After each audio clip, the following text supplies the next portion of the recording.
আজকে আপনাদের মজার একটা গল্প শোনাবো।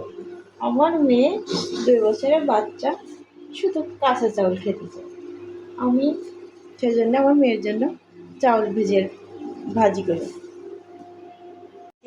আপনাদের সামনে আমি একটা চাউল ভাজির রেসিপি নিয়ে আসলাম। আমার মেয়ে শুধু কাঁচা চাউল খেতে চায়, এই জন্য আমি মাঝে মধ্যে আমার মেয়ের জন্য চাউল ভাজি করি। আমি আপনাদের চাউল ভাজা দেখাবো।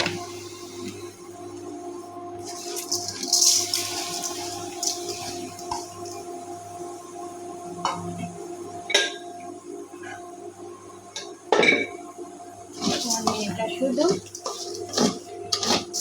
কাঁচা চাউল খেতে চায়, যেন আমি চাউল ভেজে রাখি, আমার মেয়ে মাঝে মধ্যে খেতে পারে।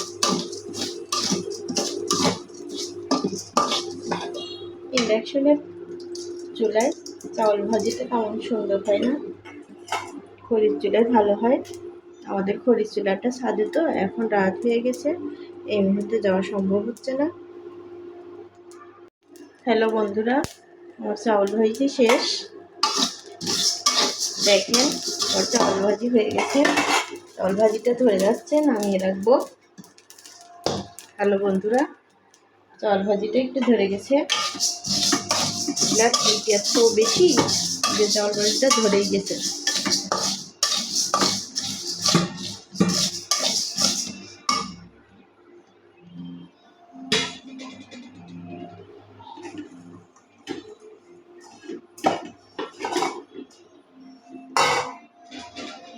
আমি এখন চাউল ভাজিটা নামিয়ে রাখবো। এই দেখেন বন্ধুরা, আমার চাউল ভাজি শেষ হয়ে গেছে। আমি চাউল ভাজিটা আগে থেকে রেডি করলাম। আমার মেয়ে মাঝে মধ্যে কান্নাকাটি করলে আমি আমার মেয়েকে দেবো। আসসালামু আলাইকুম।